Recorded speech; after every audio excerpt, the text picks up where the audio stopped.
I don't know. Hindi ko masabi sa inyo ngayon. Pero I believe na every time na napapagod na ako or every time na naisip ko ako lang talaga mag-isa para sa mga anak ko, nagbi-build up yung galit. Nagsasabi sa akin ng mga ganong bagay, bahala kayo sa buhay ninyo. Wala po akong pakialam sa inyo. Wow! The costume is here. Paw Patrol. Paw Patrol. Okay, Calvi, you open because you're a big boy na. Here, oh. Why are you wearing a big shirt, man? Oh. Sige. Buksan mo yan. Green is for? And orange is for? Ba. Aba. Nahuli kasi yung kanilang costume pang Halloween. So, si Chico naging Ninja Turtle, si Calvi naging, pirate. Pero dumating na ngayon. Pero okay lang kasi pwede naman tong gamitin kahit hindi Halloween. Wow! Andyan sa loob yung balon mo. Wow! Mask! Wow! O, dali na. Let's change. Let's change. Chico, be? Chico, ah! Nawala ang ilong. Ayusin mo yung ilong. Calvi also. Rocky on the move. Wow. Calvi, you look like Rocky. Be? Look here. Wow. Then the hat. Where's the balloon? Can you blow my balloon? Okay. Let me show you that. Chico. Here's. Can you blow? Okay. Chico. Ay, sorry. Zuma. Where's Chico? Zuma, where did you put Chico, Zuma? I can't see Chico anymore. Calvi, what's that? What's your name? Rocky, where's Calvi? Look, Mayumi is looking for her brothers. She can't see them. Whoa, show auntie your costume, go.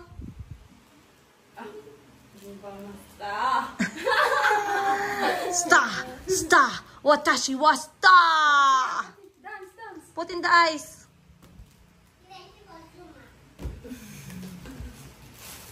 Then yung kalo mo.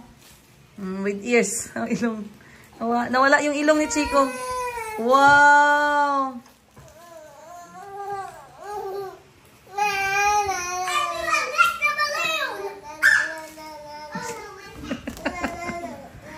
Go show your auntie, go. Good morning, guys. Good morning, mga kamayumis. Hello. Nasa Mayumi na tayo and right now we are busy packing all the orders na hindi natin kita nyo naman, guys, tambak po lahat. Hindi namin naasikaso for the last 3 days dahil nga nag-All Souls and All Saints Day tayo. So, ayan, back to back ngayon ang ating pagpapak ng mga orders ninyo. Maraming salamat po. And today is another day sa buhay natin. Kaya naku. At saka eto. Alam niyo, umorder ako ng costume ko kasi magko-costume sana kami ng mga anak ko for Halloween. Late na dumating. Kasi gusto ko sana, I wanted to be, kilala nyo na yan. I wanted to be Wednesday from Adam's Family. Kaya binili ko yung kamay from Shopee. Pero hindi naman siya umabot on time. So, ayan. Gagamitin ko na lang yan para makipaglaro sa mga anak ko mamaya sa bahay. Matutulog si Chico nito for sure. Matatakot yun. Yan yun, guys. Lalagyan ko ng tali. Para kunyari, siya, umuusad. Alright, I'll see you guys in today's episode. Oh, grabe guys. Time check natin, 10:43 ng umaga. At sobrang busy na ng aking umaga dahil nag back to back live ako katulad ng pinost ko kaninang umaga at kahapon. Kasi nga close kami ng 3 araw. So mabilisang bentahan kami ni Miss Josel. At sa awa ng Diyos, nakapagbenta naman kami ng aming mga Labubu collections. Hello! Yes, come. Sorry, nagpacking kami. Come in. Pwede po kayo magtapak sa mat or anywhere. Ayan, may customer tayo guys. Wait lang. Alright guys, so lumabas muna ako ng shop para asikasuhin yung flights ni Kuya Kahil. And as you all know, he is still 11 years old, so minor pa siya. Pero we are hoping malapit na magbe-birthday si Kuya Kahil and he's turning 12. That means he will be traveling as an adult. At hindi na siya ganun ka-stressful sa part namin as parents.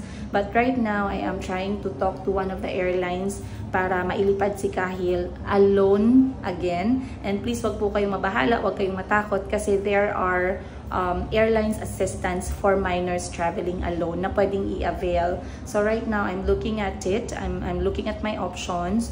Bali, lilipad si Kuya Kahil from Thailand to Philippines na mag-isa lang siya guys this time. Hindi na siya sasamahan ng ate ko kasi hindi sila magkatulad ng schedule. And then he will be going back to Thailand alone as well. At kung dinatanong ninyo kung natatakot si Kuya Kahil or hindi, I'll talk to you more guys about that one later. So I'll see you on today's episode. Lakad muna ako dito sa kanto guys. Ako'y bibili ng ulam namin ni Miss Giselle. Kasi alas 12, mag-alas 12 na.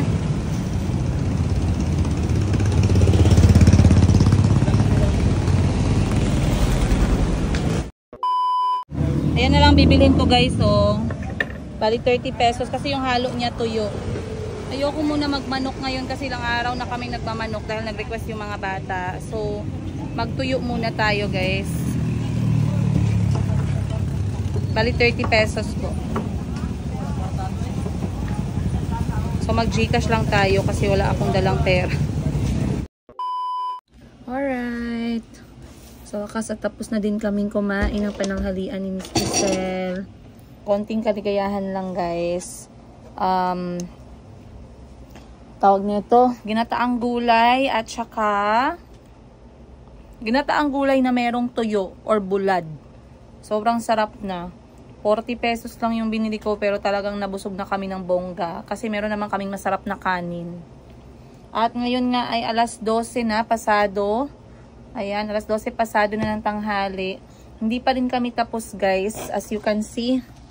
Kasi kanina nag-live ako, ang daming nag-mine at nag-order at na-sold out yung aming bagong mga items na dinala from Bangkok, Thailand.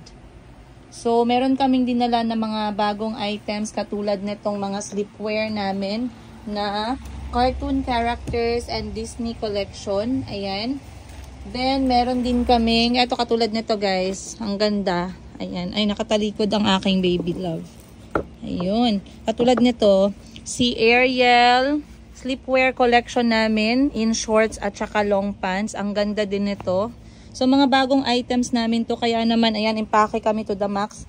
May mga orders kami na umabot ng 20 items yung in-order nila. At meron nga palang nag-message, guys, no, na, Madam, ang shiny naman ng aking mukha. Napaka-oily naman talaga. Kaya nga yung sabi ng aking dermatologist ay napaka-oily daw ng aking skin. Anyway, may nag-comment, nagtanong mga 3 comment or 4.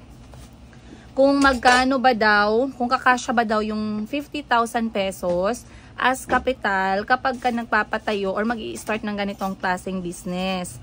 Ngayon, ang isasagot ko sa iyo from the bottom of my heart sa inyo ay posible pero depende. Okay? Kasi baka sabihin nyo, ba sinabi ni Ma'am Princess, posible daw. Hindi naman pala posible. Number 1, yung 50,000 pesos na ba na yan ay para lang sa inyong items or capital lang mismo, yung mga ibibenta nyo lang. Baka mamaya yung 50,000 isalin nyo pa dyan yung rent, yung tubig, yung kuryente, yung pagpapaayos nyo ng inyong tindahan. Syempre, hindi po posible yun. Kasi sa pagpapaayos nyo pa lang, pagpapaset up nyo pa lang, gagastos na kayo.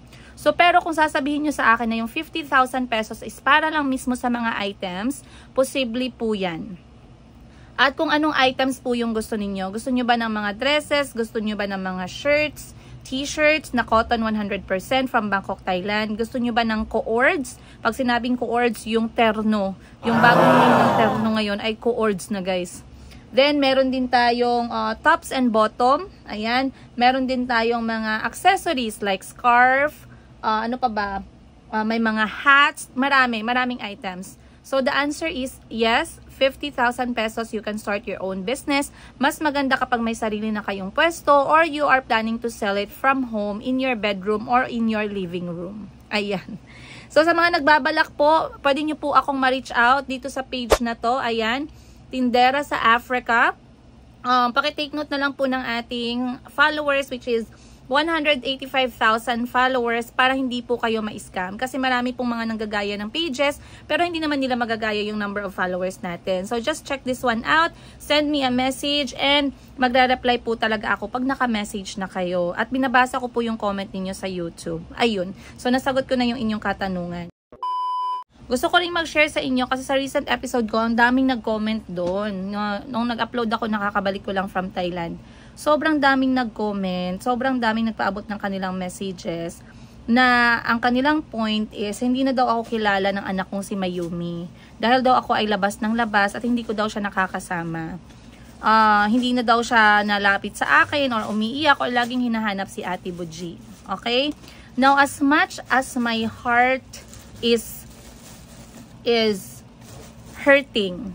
So, sasabihin ko sa inyo guys, as much as masakit man siyang aminin, as much as mahirap man siyang tanggapin, but what you guys noticed, that is actually true. Okay? Kalmahan niyo yung mga puso at utak ninyo dahil meron po tayong mga kanya-kanyang mga challenges sa buhay na kahit nasabihin ko sa inyo ay hindi ninyo maiintindihan.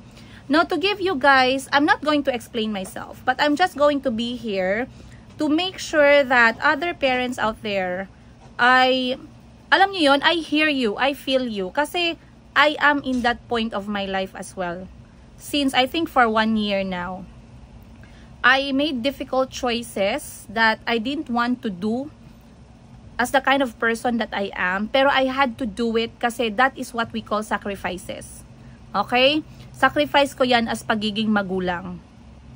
Now, let's go back. Let's have a flashback a little bit. You guys remember kung napanood niyo yung mga videos ko when I was still living in Uganda, Africa. Chico grew up with me na kasama ko siya sa pagbebenta. 1 taon. Malapit 1 taon. Sinama ko si Chico sa pagbebenta, guys.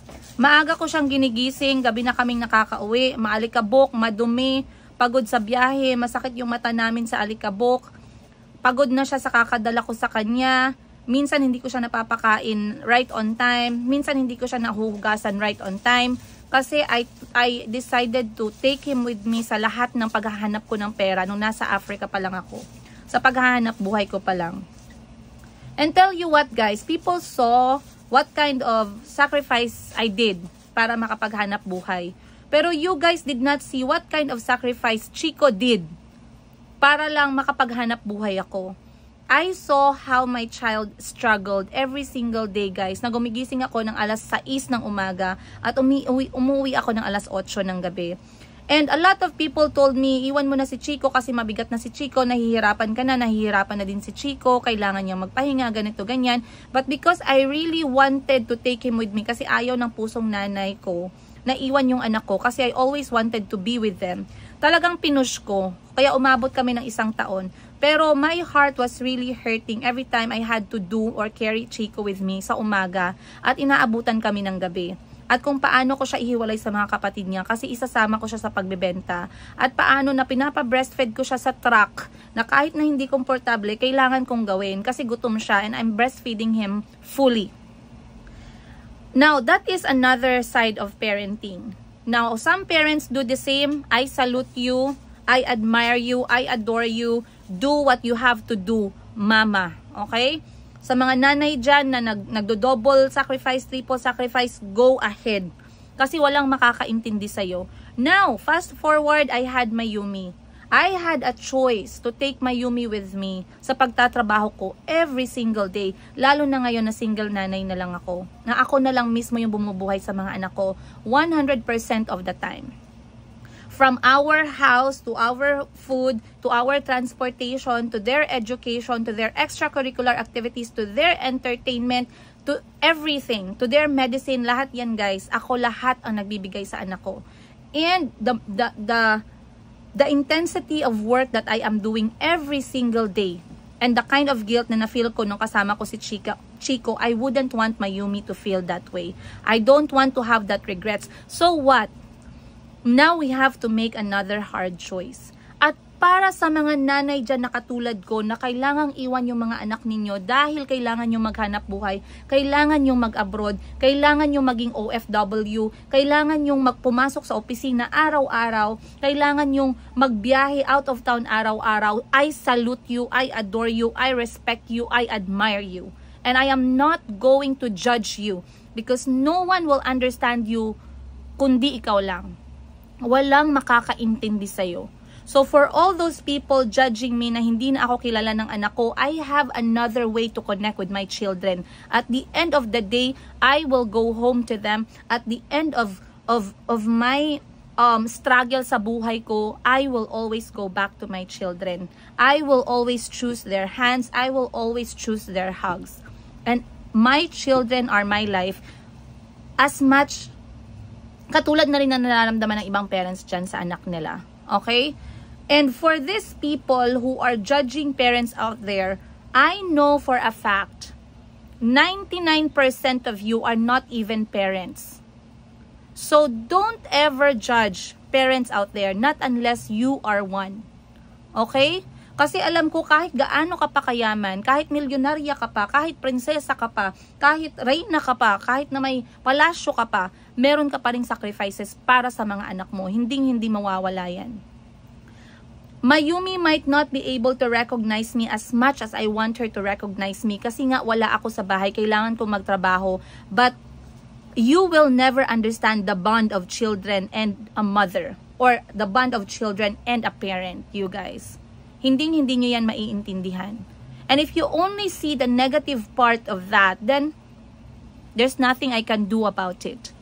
Kasi masaya ako at masaya ako nakikita ko yung mga anak ko, na-provide ko yung mga kailangan ng mga anak ko. Masaya ako na kahit na hindi man lang ako yung nagbibigay sa kanila ng pagmamahal, pagdisiplina, at kung ano yung mga needs nila na dapat ako yung nagbibigay. At least I have the trusted people around me that I know not only teaches my children, but loves my children dearly and sincerely. And for a mother to make sure na talagang okay yung mga anak niya sa bahay, guys, that's another level of sacrifice. Kasi lahat po ng ginagawa namin na nanay, hindi ko lang po pinupulot sa hangin yan. Lahat po yan kailangan ko pong pagtrabahuan. Lahat ng mga tao na nagmamahal sa mga anak ko at nagbibigay ng alaga sa kanila at minimake sure na yung mga anak ko ay hindi napapabayaan, lahat po yan sila, guys, ay under sa akin. I mean, when I say under sa akin, lahat po yan, guys, kailangan ko po silang alagaan din in exchange. Kasi ako yung naghahanap ng pera. Hindi naman pwede na si Auntie Christine, guys, yung magbenta dito, tas ako nasa bahay. Kasi hindi naman si Auntie dito nagtatrabaho. Hindi naman siya businesswoman dito sa Pilipinas. Okay? Hindi naman pwede si Ate Buji, guys, yung ipa-manage ko dito sa tindahan at magbenta at mag-live araw-araw. And then ako ang kasama ng mga anak ko. There is always a sacrifice. So talagang merong sakripisyo. So kapag hindi ko yan maintindihan before, nung hindi pa ako nanay, ang dami ko ring mga judgment sa mga parents nung hindi pa ako nanay. Pero when I became a mother of 1, 2, 3, 4 children, boys and a girl, I realized that there is walang makakasukat or walang level ng kahit kanino sa inyo ang makakaintindi sa level ng pag-iisip at sakripisyo ng isang magulang. Regardless kung magulang ka, kahit magulang ka, merong mga times na magulang ka, hindi mo nga maintindihan yung another na magulang eh. How much more kapag hindi ka magulang. Okay? So for me, I know my children misses me. I know that, you know, they always want to be with me. But at the end of the day, I have my ways to reconnect with my children. I have my ways to give back to my children. I have my ways to show love to my children. And I feel okay about it. I am actually grateful that God is giving me the strength and God is giving me the knowledge na kahit hindi ko man mabalanse yung responsibilidad ko sa buhay, kasi nga isa ka lang naman, dalawa lang yung kamay mo, dalawa lang yung paa mo, isa lang yung utak mo, but at least I am trying my best. And ang prayers ko lang talaga palagi is hindi lang talaga magkasakit yung mga anak ko. Kasi pag nagkakasakit yung mga anak ko, guys, nasisira lahat yung nasa utak ko. Nasisira yung mga schedule ko, appointments ko, yung focus ko, walang-wala talaga. So, for them to be always okay physically, and if healthy sila physically, at least I can focus more on how to provide for my children. Ayan. And, actually guys, to be honest with you, sabihin ko man sa inyo na hindi ako galit sa tatay nila, no? Parang malapit na ako magalit. Parang sagad na yung ano ko sa kanya, yung pasensya ko sa kanya. Actually, nagsimula na eh. Kaso, ano lang, kinakalmahan ko lang ng konti. Pero hindi mawawala talaga yung galit. Siguro I will not put it in, I don't know. Hindi ko masabi sa inyo ngayon. Pero, I believe na every time na napapagod na ako, or every time na naisip ko, ako lang talaga mag-isa para sa mga anak ko, nagbi-build up yung galit, nagbi-build up yung despise, nagbi-build up yung disappointment, to be honest with you. But I always try to calm myself down kasi it will not help me pa din if I let it build up, if I let the anger take over me. Okay? So, yeah, sa nagsasabi sa akin ng mga ganong bagay, bahala kayo sa buhay ninyo, wala po akong pakialam sa inyo. Ang importante sa akin, nakakakain po ng maayos yung mga anak ko at napapag-aral ko sila ng mabuti. At kung judgmental ka, wala akong pakialam sa'yo. Sana okay yung buhay mo. At kung magiging nanay ka man, sana maging ma-okay ka na nanay. Kung tatay ka man, maging okay ka na tatay. At sana hindi ka magkaroon ng mga ganong klaseng challenges na nagaganap sa buhay naming mga magulang. At sana ay hindi ka makagawa ng mga desisyon kung saan kailangan mong isakripisyo ang isa o dalawang bagay. Kasi nga, wala kang choice. Okay? So, yun. Anyway, wala na guys, nag-rant lang ako sa inyo. Yun lang yung naramdaman ko. And, ayan na, nag-arrange na si Miss Giselle ng kanyang mga items. Ayan. So, mag-a-arrange muna kami magpapak muna dito at mag-a-arrange ng aming tindahan dahil bukas ay inventory day namin. Kaya nako, I'll see you more guys on this episode. Ayan guys, andito ako ngayon sa tindahan ni Madam Sheena. Nagbenta, baka sabihin nyo, abang, yaman na ni Madam. Hoy, nagbenta lang po ako, nag-model lang ako ng aking 18 karat na Saudi gold. Syempre, kailangan natin ipakita with the real hands. And, huwag niyong pansinin nyo, yung fake hand. Alam nyo, siya na lang nagpapaalala sa akin na everything is going to be alright. Dapat costume ko yan sa Halloween kaso hindi dumating. Yan, ngayon pa lang siya dumating. So, ngayon ko pa lang siya gagamitin. Bahala kayo dyan. Pero in fairness ha, ang ganda, ang galing. Parang totoo.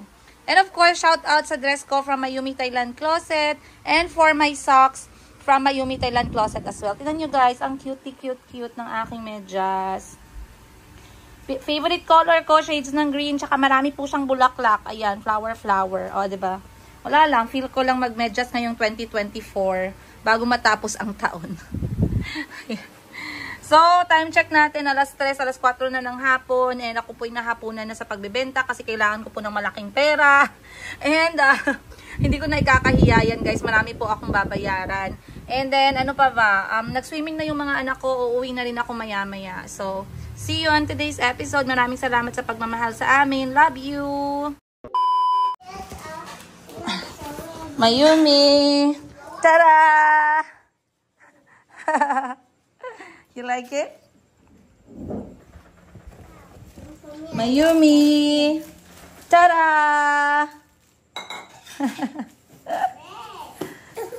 You like the milk? I want to drink it. Here's the milk. Tada! I want to drink it now. Here's your big girl. Mayumi! Tada! Bye, Mayumi! Bye! Mayumi! Tada!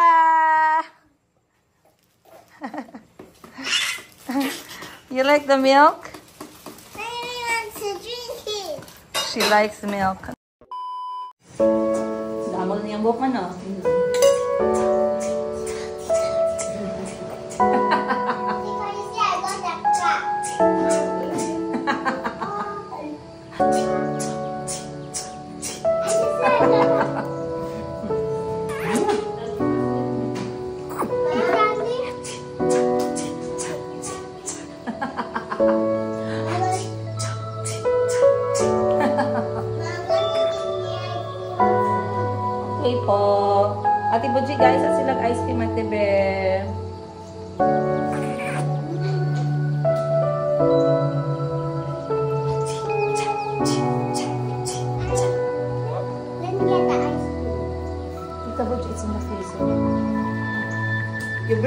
peekaboo, G. So, Lola can give them.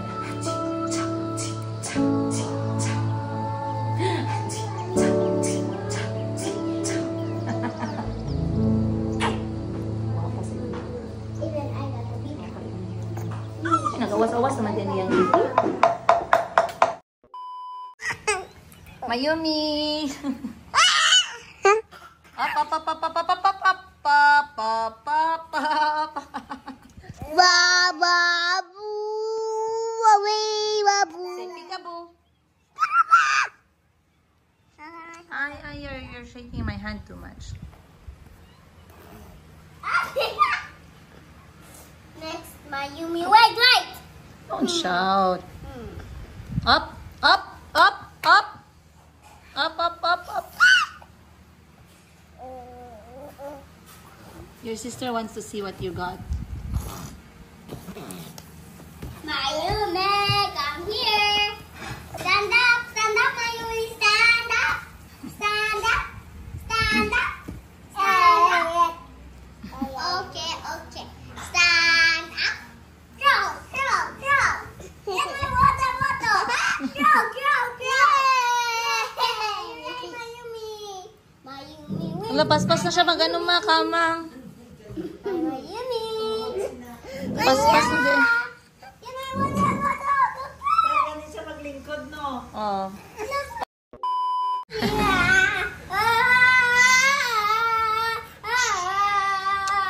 Yay! Sing properly. What song do you know?